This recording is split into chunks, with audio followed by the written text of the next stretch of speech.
Thank you. Gua long chi lo dan te ko nó cái gì long de lieng benin gua wo de kon de bokel ko betam dan ko mal pet man nó cái long de nyel ne me men cha gor ke kamande cha gore ngap ko gwa riga ke trust in time of trouble chet ka ta ko char ke jan woni balel chek go ay chiyo ka jan wanu ngwana me kadit jen chiyo ka ke pirit ke ma charol kele malet kon dor ke pingada gwa riga yen cha lat tine long to do te ke ben ti chob janda da wi de kel wi de bakel chen chen de le kwen ke lew dong bana duor ban ton nyel long chen bu kon tang kin le we nyok mi den kon gwam do dien gor kon wo bu kon ngaji dit chiyo ka jan wanu ngwana ngule de kon ka ngu gwa ga jamo ka jinga ka te yin dia dit chiyo ka jan wanu ngwan bet kel wona bet ndaro de bakel le no kon wodi ka pok pan gwae ka kon ente ko ri jo ka me chet ga taye te ga je kri je wal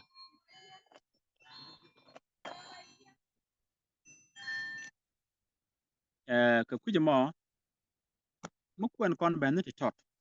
en wo bran te ga ngap ka gwa mi te ga ye ke je do ro nungu chet ga men ta nya kon won ka dit ka dit la ket ke ka gwa tu gul ka gwa je tin ma baket la dung te ska lo ai te lo ai mi tiem ke ka gwa je tin ma baket bo o te mi je lo ina ke je kala dit kon balet kon kan den kon ngwan men pilat kon gwandan o tang gon bo de kon lat ke do pala la o lat kon dit ke kon dit la o pal no kon du no gwa de me ka cho jen ngwan le no kon o de kon te ngado di me de kon gwa mutane ke rektin me de kon gwa mutane ke rektin chana bed wal badak kana bed wal wangwan amene kwen men chala tin gwa me chala ne ken loy kore jok ka kan go che dubdu ka churu dang no ko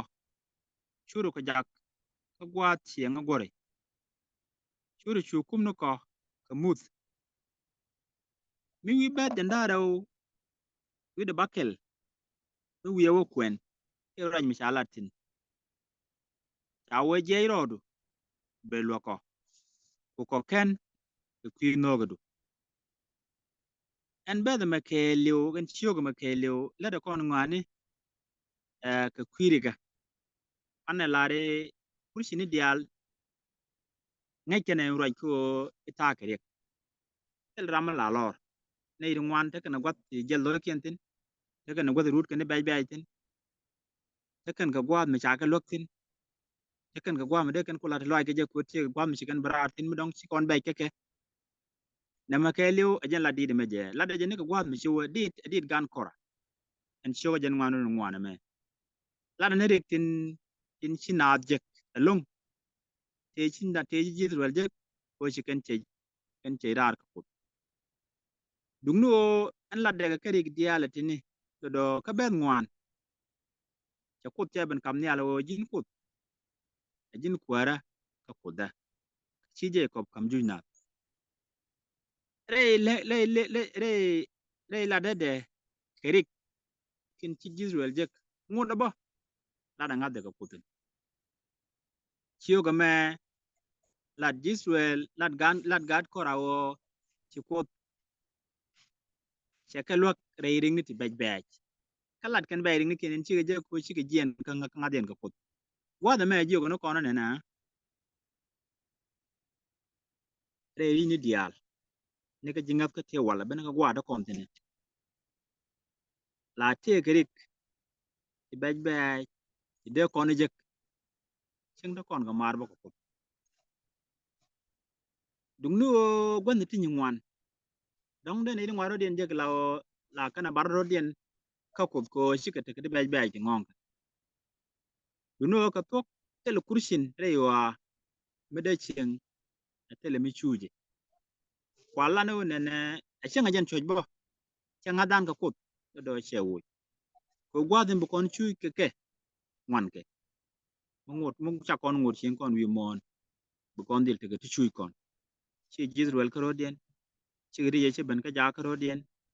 ka chi gwada ta kon tin ka ro ba de tin choj me no gut ta gwada ring nitin ba da wa choje me chenga dan do che de wo ka kut akon kule tie ke tie njog ne ko goro belele che awde ko dan tie che ka koddi tie de tinji tuo ko kon ka gwade shuwa alati bej de ken kon to tie ka koddi mi ji kon to ga mungon kon akon aje khie je koddi chanan re ring ne kon je kon de re kon tin je kon lati bej tin dal kon de ken kon tiemwo mana ko bana je chare di ka gwadun che je kon dan che mi ji kon te gere kere mi ji konan ko ku je mo chio ga jen manu ngwan ke jen bit gan kora le de kon wo de kon te ngat gwadun ta kon kere ke but wo bu kon te ngat gwadun ta kon kere ke chalu no shire ke chabe duno wo ta dan kere chalu no shi kunan ko kon ngode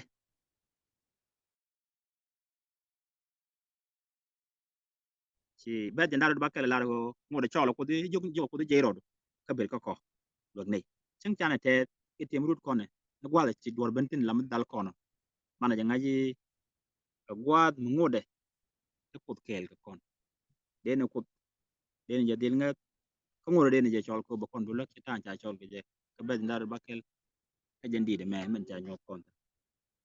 ne me chen bu wa bar do ba ka be che no no o to gwatin wo de kon dil ta ngak a chang to kon gari kon ko dil ngat te kel ko kon mi to kon re kel no nan ko kon la te lek te ko Amen, amen.